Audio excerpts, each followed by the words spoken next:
Bonjour. Aujourd'hui, dans cette présentation, j'aimerais vous parler du territoire étatique. Nous avons déjà vu que le territoire de l'État est un point de départ pour la définition de la souveraineté étatique sur son territoire, à laquelle s'ajoutent d'autres compétences.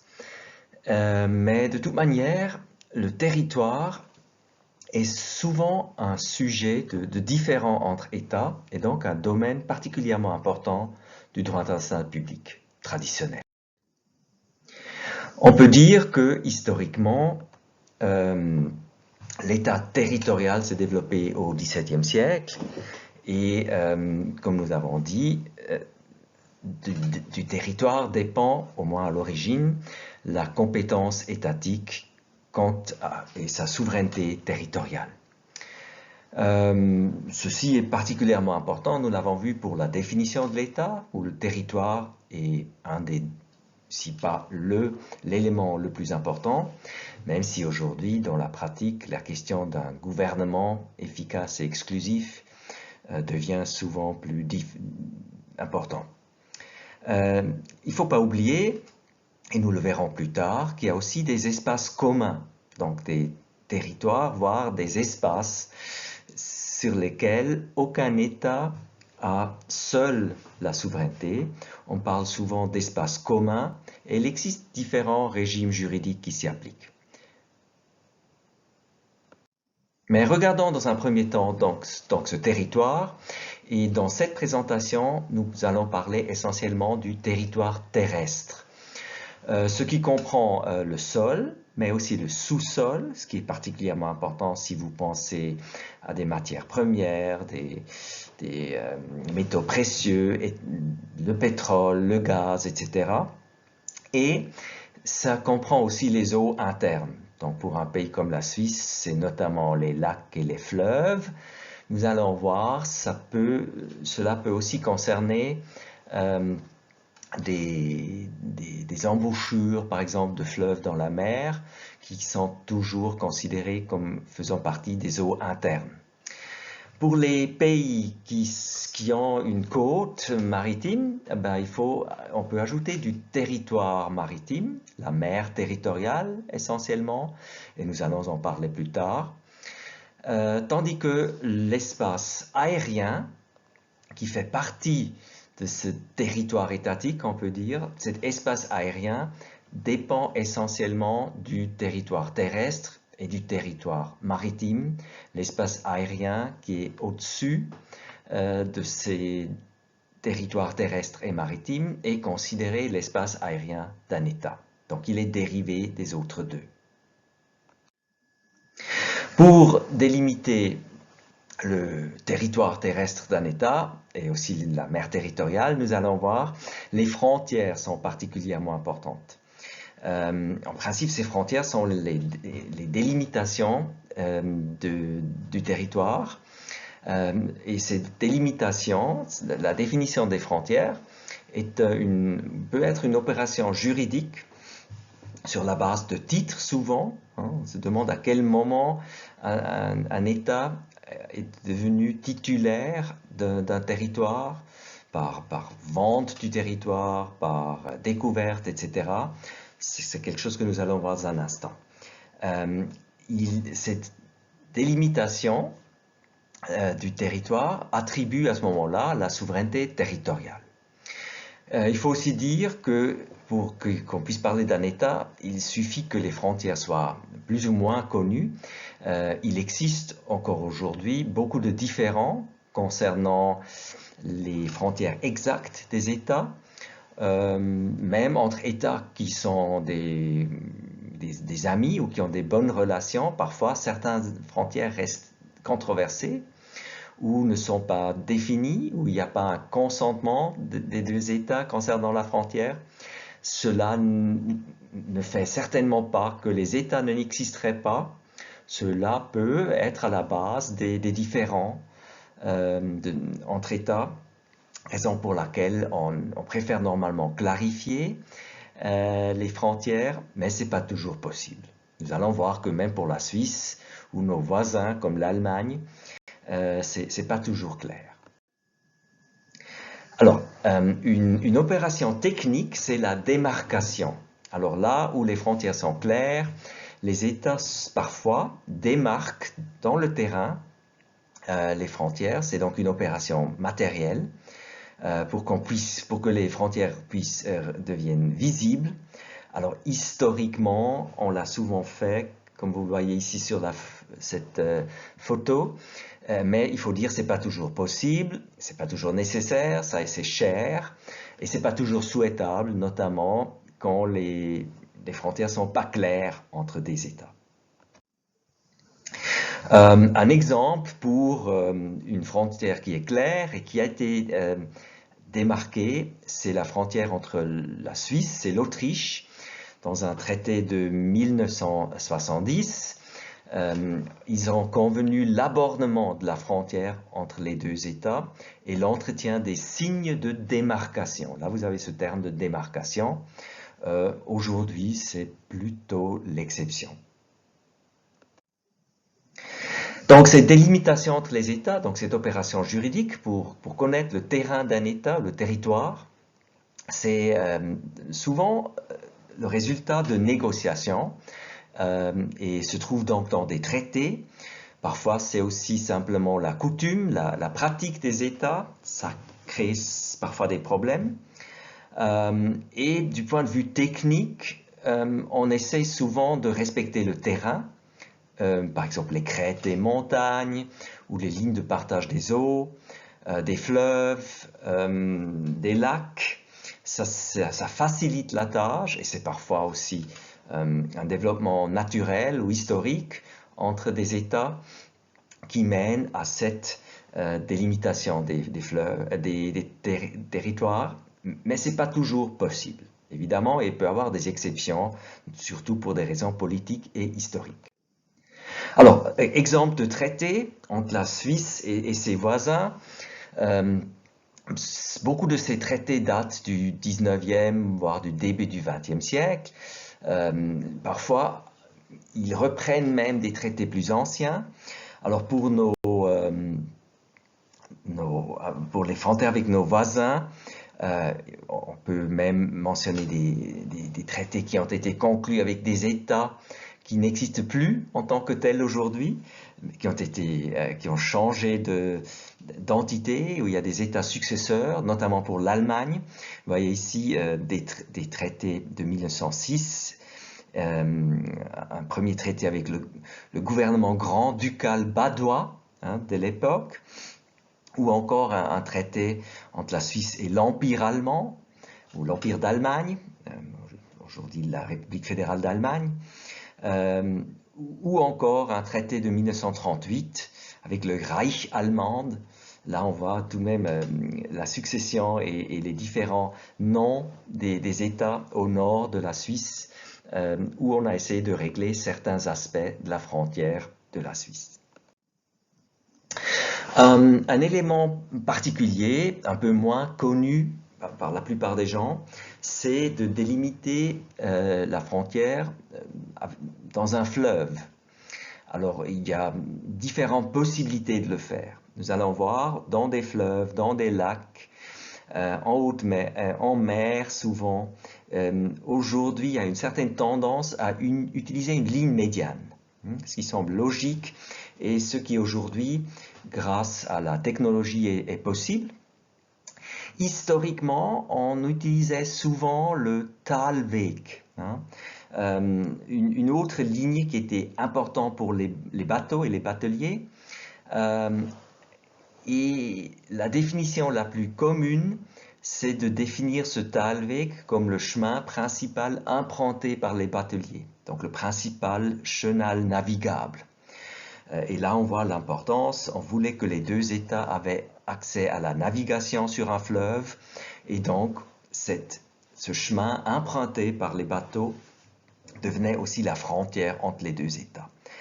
Tout de même, il n'est pas toujours clair si dans un traité où on utilise le terme Talweg, on pense à la ligne médiane ou à ce principal chenal navigable. Et cela, si ce n'est pas clarifié dans un traité, par exemple, peut mener à des malentendus, voire à des différends entre États. La ligne de partage des eaux est aussi souvent utilisée, notamment entre la Suisse et ses voisins dans les Alpes. Et là, il peut avoir des problèmes si cette ligne de partage des eaux change aujourd'hui avec les changements climatiques, avec des changements géomorphologiques dans les Alpes. Ça peut changer et cela peut entraîner un changement des frontières. Et la Suisse est confrontée à de telles questions, par exemple, avec ses voisins. C'est aussi le cas quand on utilise la crête, qui parfois change aussi, parce qu'il y a par exemple des glaciers qui disparaissent. Et à ce moment-là, ces frontières naturelles peuvent changer. Et la question est toujours si c'est accepté par les États de toujours respecter cette frontière naturelle, même si, du point de vue géographique, elle ne se trouve plus au même endroit. Cela peut aussi causer des différends entre des États. Alors, dans les lacs, on peut utiliser aussi une délimitation des frontières selon différents modèles. Prenons comme exemple une délimitation par traité entre la France et la Suisse dans le lac Léman. Ici, vous avez cette convention du 25 février 1953 entre la Suisse et la France sur la détermination de la frontière dans le lac Léman. Et vous voyez ici, on a essentiellement utilisé la ligne médiane. On dit que le tracé de la frontière dans le lac Léman est formé par une ligne médiane et par deux ailes transversales à Hermance et à Saint-Gingolph. La ligne médiane est définie théoriquement par les lieux, des centres, des cercles inscrits entre les rives suisses et françaises. Cette description géométrique un peu compliquée, c'est une manière de désigner comment on trouve cette ligne médiane. Aujourd'hui, des ordinateurs facilitent énormément la tâche. Pour des raisons pratiques, on a tout de même un peu simplifié cette ligne médiane. Vous voyez ici le dernier alinéa. Cette ligne théorique se trouve cependant remplacée pour des raisons pratiques par une ligne polygonale de 6 côtés qui réalise la compensation des surfaces.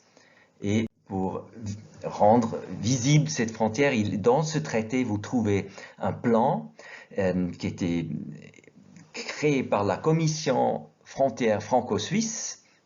Et ici, vous voyez d'abord cette ligne médiane de 1 à 7, un peu simplifiée, avec ces différents bouts de lignes droites. Et vous voyez aussi les deux ailes dont on parlait, ailes qui sont entièrement du territoire suisse, près de Vevey et près du Valais, entre Vevey et Saint-Gingolph, parce que là c'est du territoire suisse qui entoure le lac Léman, et aussi du côté Copé-Hermance, le lac de Genève, comme on l'appelle souvent, parce qu'il est aussi entièrement sur territoire suisse.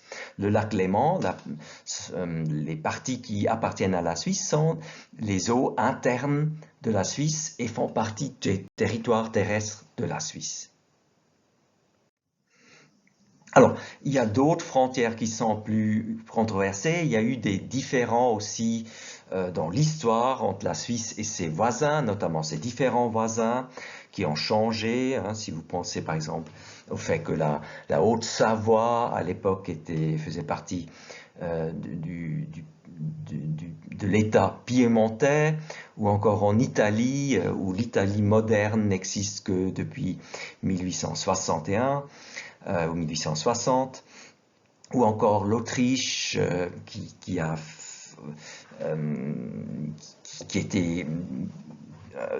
faisait partie de l'Empire austro-hongrois, même si cela avait moins d'implications sur la frontière avec la Suisse. La question du Liechtenstein, et notamment aussi la frontière avec ce qui aujourd'hui est la République fédérale d'Allemagne. Là, il y a eu des changements tout au long de l'histoire. Alors, une frontière qui reste particulièrement importante et intéressante du point de vue du droit international, c'est la frontière dans le lac de Constance. Alors, il existe des traités entre l'Allemagne et la Suisse qui rendent cette frontière relativement claire. Je vais vous montrer ça dans un instant. Mais pour la frontière avec l'Autriche, dans le lac de Constance, la question reste ouverte. L'Autriche défend une théorie selon laquelle une grande partie du lac supérieur serait un condominium, hein, donc un territoire administré par tous les États, c'est-à-dire l'Autriche, l'Allemagne et la Suisse, et donc où la souveraineté serait partagée. Et ce serait le cas donc essentiellement du centre du lac à partir d'une profondeur de 25 mètres, tandis que la côte, la rive du lac plutôt, reste avec chaque pays. La Suisse aurait plutôt préféré une division réelle, c'est-à-dire pas de condominium, donc pas de souveraineté partagée, et elle a proposé à l'Autriche aussi une ligne médiane, ce qui est la frontière entre l'Allemagne et la Suisse. Alors pourquoi est-ce qu'il y a ce différend? Pourquoi est-ce qu'il y a cette question qui reste ouverte? C'est essentiellement parce que lors de la conclusion des traités de paix de 1848, à la fin de la guerre de 30 ans, la question n'a pas été traitée. Et c'est à ce moment-là qu'on aurait dû délimiter exactement la frontière entre les territoires et les États qui étaient acceptés à ce moment-là. Alors ici, vous avez une carte, et donc on peut voir ici, c'est une vue du nord vers les Alpes, vers la Suisse, hein, de l'Allemagne vers la Suisse. Et donc vous avez tout à l'est, mais ici c'est à gauche, la ville de Bregenz, donc le petit bout du lac de Constance, qui fait partie du territoire autrichien, tandis que les deux rives sud et nord sont essentiellement du territoire allemand, avec une complexité aussi à Constance. Et donc c'est essentiellement le centre du lac, du point de vue de Bregenz et de l'Autriche, qui pourrait constituer un tel condominium. Mais la Suisse défend toujours l'idée que c'est une ligne médiane. Alors dans la réalité, qu'est-ce qu'on a fait? Les États ont essentiellement, pour toutes les questions qui pourraient causer problème, par exemple le sauvetage, la pêche, la navigation, là il y a des traités entre les trois pour régler ces questions ensemble, donc de manière que la question de la souveraineté exacte sur le centre du lac ne se pose pas. La Suisse et l'Autriche ont un différend sur la frontière exacte entre les deux, mais ça ne crée pas un conflit. Tandis que dans les relations internationales, les conflits territoriaux sont particulièrement communs. Aujourd'hui, ça concerne souvent les frontières maritimes, notamment pour des raisons économiques. Par exemple, une affaire dont on a eu beaucoup devant la Cour internationale de justice, c'est la délimitation maritime en mer Noire entre la Roumanie et l'Ukraine. C'est un différend qui a occupé la Cour internationale de justice de 2004 à 2009. Un principe important dans le contexte historique pour délimiter la frontière, notamment d'États qui ont été créés à un moment, notamment d'États qui étaient des anciennes colonies et qui sont devenues indépendantes, c'est une règle qu'on appelle uti possidetis iuris. C'est du latin, parfois on utilise une forme un peu plus longue, uti possidetis iuris ita possideatis. Ça veut dire des États successeurs des anciennes colonies au moment de leur indépendance. On utilisait les frontières entre les nouveaux États qui ont été créés ainsi, les frontières qui étaient avant déjà des frontières administratives au sein d'une colonie. L'exemple le plus connu et le plus fameux, c'est certainement l'indépendance des États en Amérique latine, début du 19e siècle, les révolutions de Simón Bolívar et d'autres héros d'indépendance. Eux, ces États à ce moment-là, avaient souvent des différends concernant les frontières exactes, par exemple entre l'Argentine et le Chili, entre l'Argentine et l'Uruguay. Et à ce moment-là, très souvent, on a invoqué ce principe et on a dit le plus simple, le point de départ, c'est que vous maintenez les règles qui existaient à l'époque coloniale. Par exemple, dans une affaire qui opposait le El Salvador au Honduras en 1992, dans ce différend frontalier terrestre, insulaire et maritime devant la Cour internationale de justice, dans cette affaire aussi, on a pris comme point de départ cette règle que les anciennes frontières imposées par les Espagnols à leur colonie devaient être prises comme point de départ. C'était parfois controversé parce qu'on dit que c'était parfois des règles, des frontières injustes, notamment les nouveaux États n'avaient pas pu s'exprimer sur ces frontières parce qu'elles avaient été créées par les anciennes puissances coloniales. Donc il y a un aspect de la légitimité du colonialisme et des décisions prises par les puissances coloniales. Mais très souvent, encore aujourd'hui, par exemple en ex-Yougoslavie, on a tout de même pris comme point de départ les anciennes frontières pour éviter des différends et des conflits importants. Donc ce principe maintient une certaine importance dans la pratique. Un différend du même type qui oppose deux États voisins actuellement en 2021, c'est un différend entre la Somalie et le Kenya concernant sa frontière maritime ou leur frontière maritime entre les deux États. C'est une affaire qui est actuellement devant la Cour internationale de justice et vous l'avez, j'espère, vu sur le blog que vous suivez. Ici, vous voyez les deux positions de départ.